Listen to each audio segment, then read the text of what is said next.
So, apparently, again, here's yet another company trying to push the envelope of gaming, slapping something down that they know the gaming industry is not going to like, but they're going to try to go through with it anyway. So, Escape from Tarkov developer offers 250 pay-to-win DLC, outraging entire fan base. Now, I was going to talk about this earlier, but I think the Helldivers 2 thinking, because I don't play Escape from Tarkov, I never have, and I don't think I ever will. It's not like I don't care for like those types of realistic extraction shooters. It's just they're not in my wheelhouse.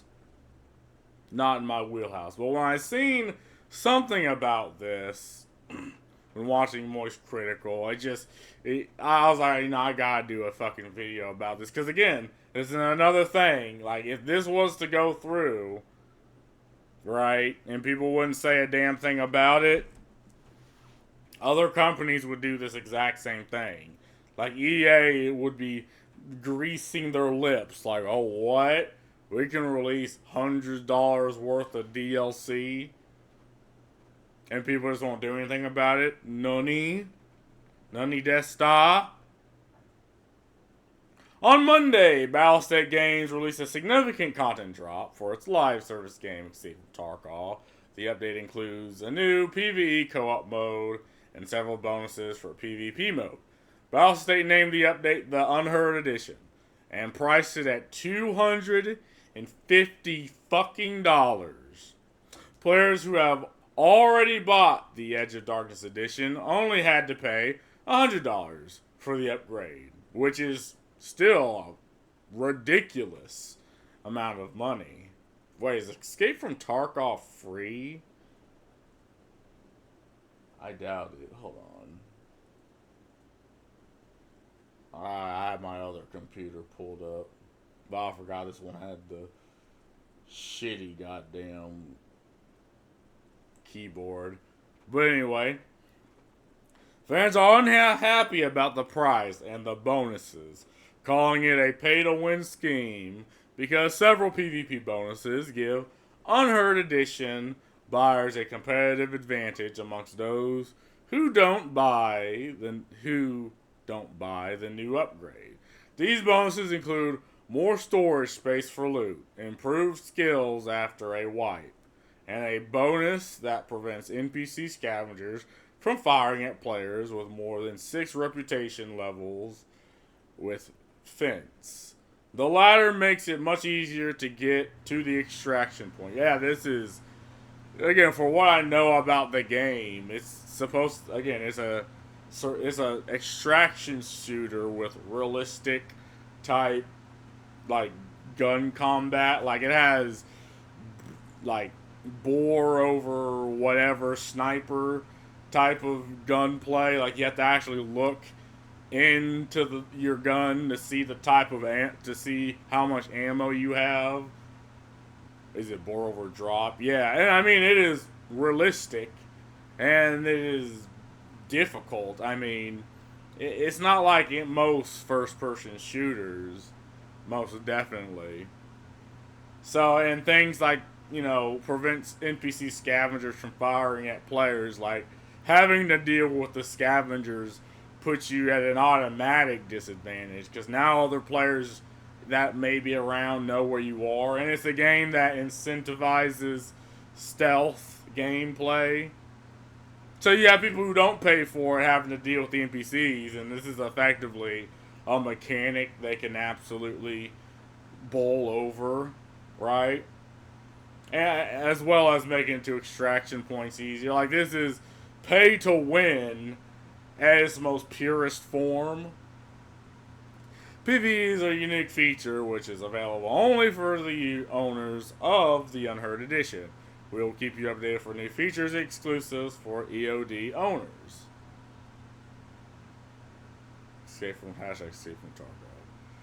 Readers added context. New game modes are genuinely accepted as DLC if put behind a paywall. Battlestate State sold EOD with the promise that they would receive free access to all subsequent DLC. Okay, yeah, so again, they lied to you. They lied. Furthermore, Battlestate promised early adopters who pre-ordered the Edge of Darkness edition, while it was still in closed beta in future, that future DLCs would be free. Now they have to pay $100 for what they considered to be paid DLC. Yeah, I mean, you're paying even more money for a game that, again, is it really worth $100? What am I asking? Of course it's fucking not. It's paying for an advantage. It's never, I mean, it's always worth it for the company. But is it worth it for the consumer? I mean, if it affects the overall balance of the game, I don't think it is. Battlestate Games tried to explain that the Unheard Edition does not count as DLC because it is a new version of the game, but it did not do a very good job of it. It ain't DLC. It's unique features of a new edition added, SIC. Said Battlestate's lead community manager on this. Why do community managers need to always open their fucking mouth?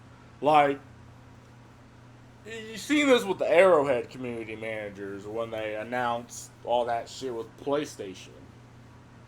Right? Why do they have to say some bullshit? Like, I swear there's this cabal of community managers that they all think the same way, and you have to pull from this pool of them just to have them manage communities.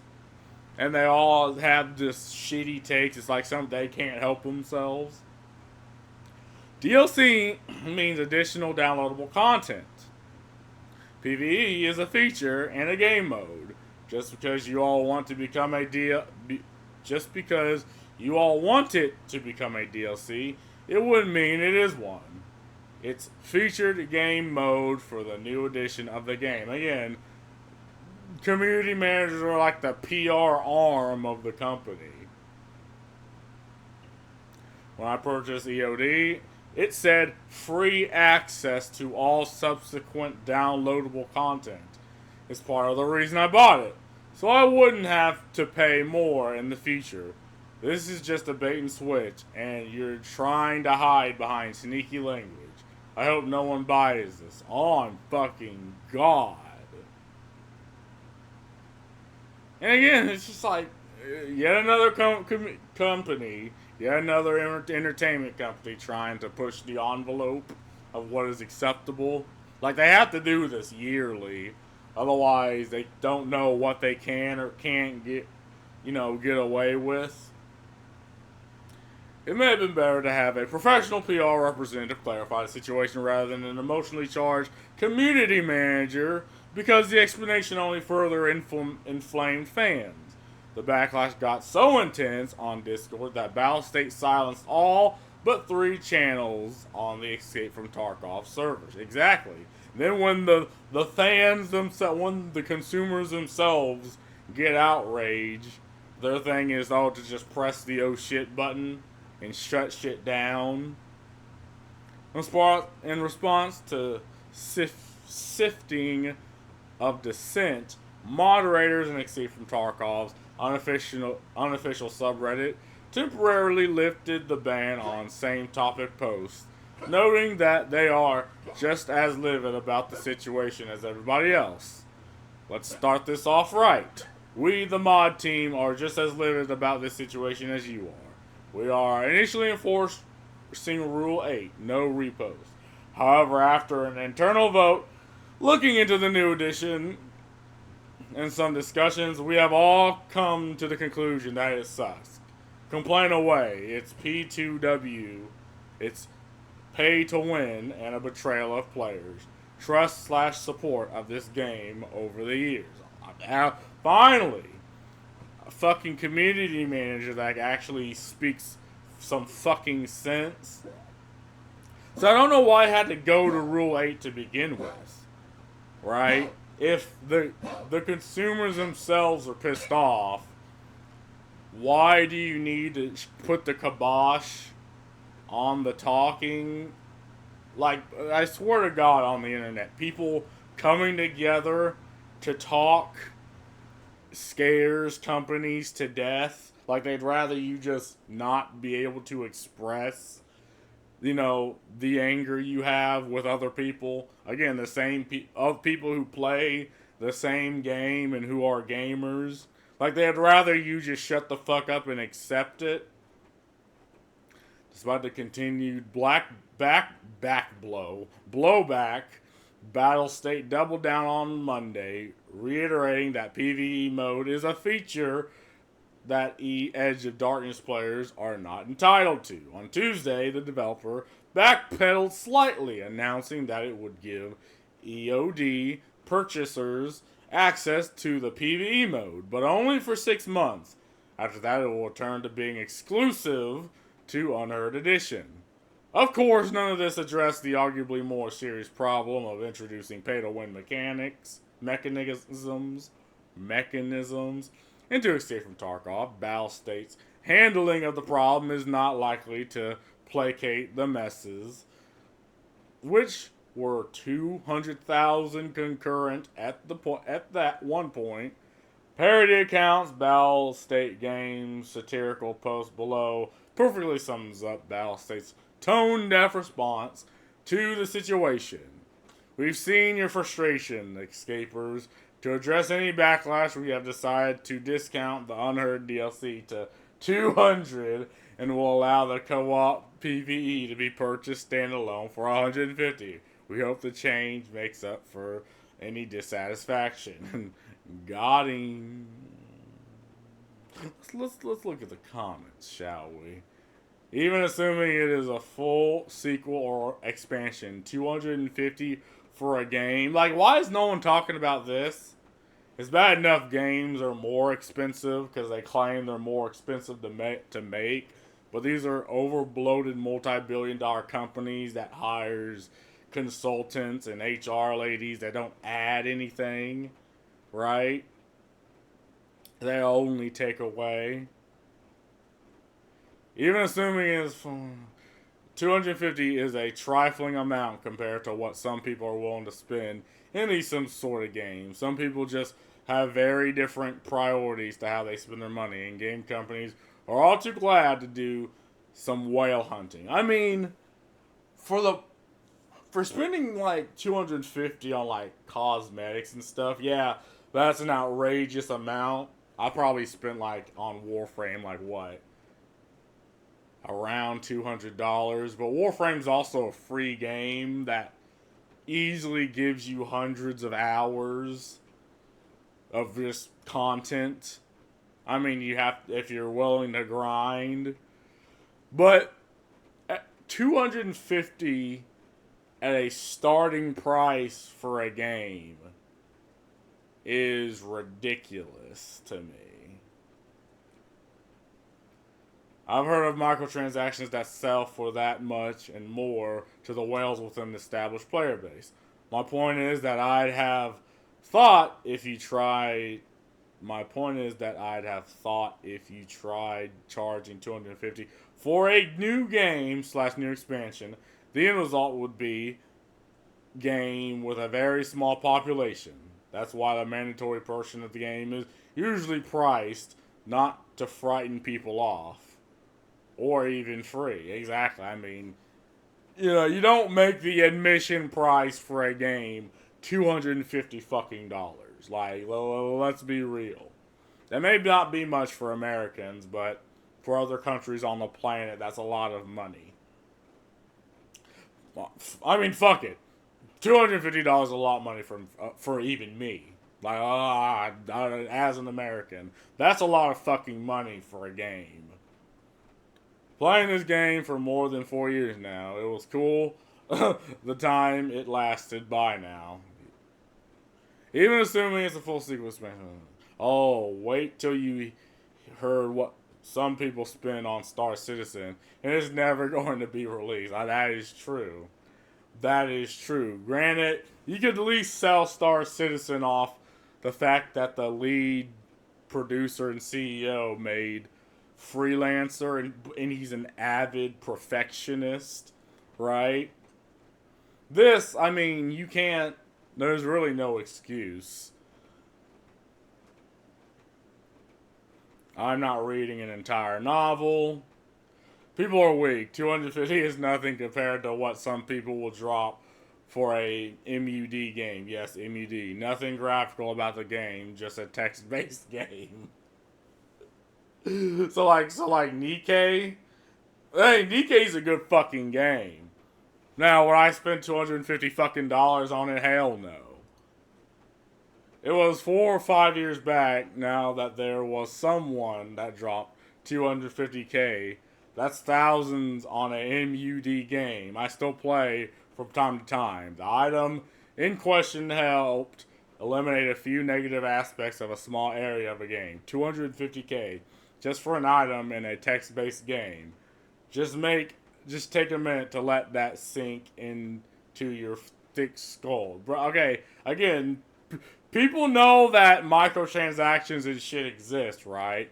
$250 for an entrance fee to a game is ridiculous. It's bad enough that, hey, say what you want about Outlaws, it's still just a $70 entrance fee. 100 and something if you want to play content that is in the fucking game but is locked behind a paywall. Like, it's still just a $70 fucking game. Now, granted, it worth that $70 off rip? Probably not. I mean, it's Ubisoft, and they have their formula down to a T. You know, make the game vast but vapid, right?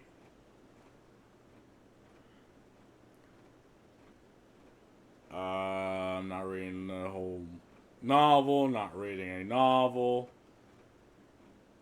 People drop me here. A much shorter example, Vegas makes a killing separating fools from their money. You mean Fallout New Vegas?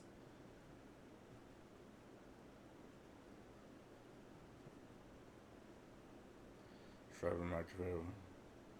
Well put, I agree. Again, 250. We're talking about the entrance fee for a game.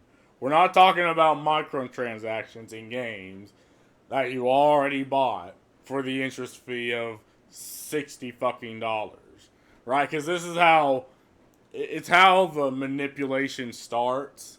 It's why free to play. Just because a game is free to play, you're goaded into paying hundreds of dollars into it. It's what Warframe does. It's what Nikkei does. It's what World of Warcraft did back in the day. It's what Diablo's doing. You have that small entrance fee at the beginning, but then you psychologically manipulate people into paying, just an extra $20 or just a little $30 here and there. It's not that big of a deal until they end up paying like $2,000 or $3,000 on the game, spread out a couple of years. I mean, that's how that manipulation works. But again, $250 fucking dollars for a game is ridiculous. I don't know how you put it. But anyway, this is trash. Battle State Games is trash for this. I hope they crash and burn for this. I hope this doesn't take off at all. So anyway, see ya.